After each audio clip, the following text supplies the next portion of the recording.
अस्सलाम वालेकुम गाइस। सो आज हम पढ़ेंगे सेलुलर टोटिपोटेंसी के बारे में and its applications. So what is cellular totipotency?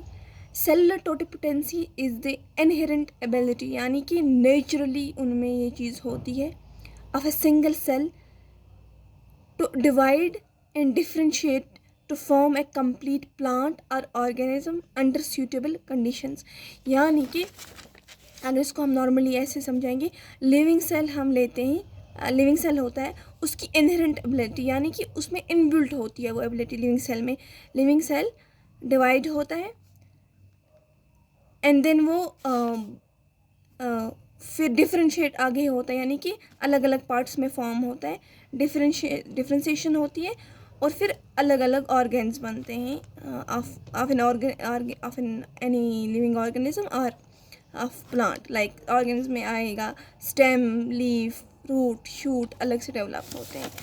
So cellular totipotency is the inherent ability of a single living cell to divide and differentiate to form a complete plant organism under suitable conditions. लेकिन उनको suitable conditions के under रखा जाता है, जैसे कि वहाँ का टेम्परेचर देखा जाए, हार्मोन्स कितनी ज़रूरत हैं, वो चीज़ें देखी जाती हैं। इन plants nearly all somatic cells, यानी कि सोमैटिक सेल्स वो होते हैं जो एसेक्चुअली मतलब आगे जाके बढ़ते हैं या उनसे आगे चीज़ें जाके प्रोड्यूस होती हैं, बनती हैं। रिटेन द फुल जीनोम, वो अपने अंदर एक फुल जीनोम रखते हैं। रिटेन मीन्स टू कीप, और the full genome and in principle can express totipotency. So if they have full genome, that means they follow cellular totipotency. They have the ability to follow the principle of cellular totipotency. What cellular totipotency says कि एक living cell की ability होती है to differentiate and to form complete plant, a new plant. When a differentiated plant cell, for example leaf, root or stem, is cultured on a suitable nutrient medium, इसको पहले cell, living cell को लेते हैं and then ये divide होता है, after that इस differentiate होता है। लेकिन वो डिफ्रेंशिएशन का जो स्टेप है वो हम देखते हैं पहले, उससे पहले हमें एक मीडियम में हम डालते हैं। मोस्ट कॉमनली जो मीडियम यूज़ होता है वो MS मीडियम है, जिसमें हम proper nutrition like hormones and other environment conditions को रखा जाता है। कितना टेम्परेचर रखना है, कितने हार्मोन्स देने हैं, जैसे कि auxin, cytokinin. Auxin is for the initiation of root and cytokinin is for the initiation of shoot.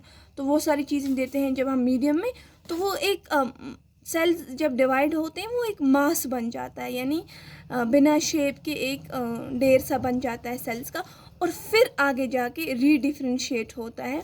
Differentiated sales divide होते हैं क्योंकि डिफ्रेंशिएट हमने लिया होता है, यानी कोई सेल लिया, कोई लीफ लिया होता है, स्टेम लिया होता है प्लांट का, जिससे हम एक और प्लांट बनाएंगे, वो डिवाइड होता है। उसके बाद उसका फिर से मास बनता है, मास के बाद रीडिफ्रेंशिएशन होती है, मीन्स फिर से ऑर्गन्स डेवलप होना शुरू हो जाते हैं उन ऑर्गन्स में, जैसे कि द कैलस, उस मास को हम कैलस भी बोलते हैं। जो पहले हमने डिफ्रेंशिएटेड सेल्स लिए, डिफ्रेंशिएटेड ऑर्गन लिया, यानी कि स्टेम और लीफ और एनी अदर पार्ट, वो डिवाइड हुआ, फिर मीडियम के डालने के बाद उसको मास बना, इसको हम कैलस भी बोलते हैं। और मास के बनने के बाद वो रीडिफ्रेंशिएट होते हैं, यानी कि फिर से उनके प्रॉपर ऑर्गन्स बनता है उस प्लांट का, जैसे कि stem, leave, roots and shoots. इसी मीडियम में हम ऑक्सिन एंड साइटोकाइनिन देते हैं, जैसे कि हमने बोला कि ऑक्सिन की क्या फंक्शन है एंड साइटोकाइनिन की क्या फंक्शन है। The calcium redifferentiates under proper hormonal and environmental conditions to regenerate roots, shoots and ultimately a whole plant. पहले roots बनते हैं, फिर shoots बनते हैं and ultimately पूरा plant बन जाता है। Thus, cellular totipotency forms the theoretical basis of plant tissue culture, where a small X plant, what is X plant?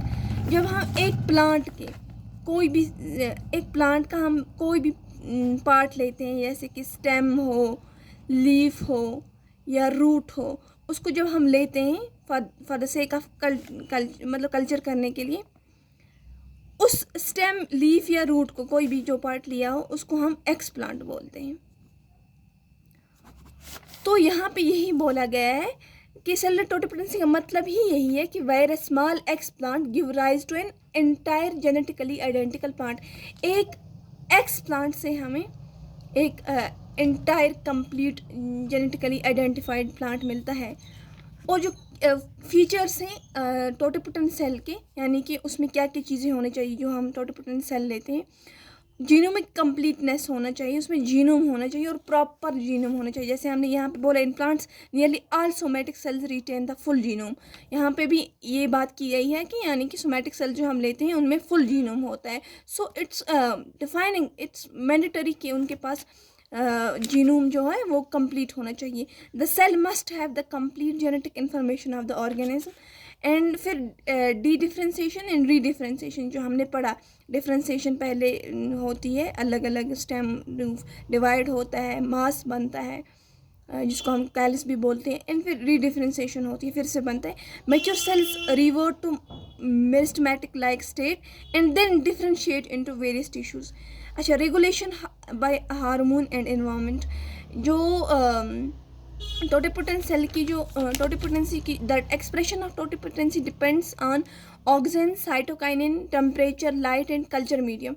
वो जो हमने आपको सारा बोल दिया कि कैसे ये कैसे साइटोकाइनिन या एक्सिन का क्या रोल होता है और कैसे वो एनवायरमेंटल कंडीशंस किस टाइप की हमें चाहिए, वो उसमें टेम्परेचर वगैरह है।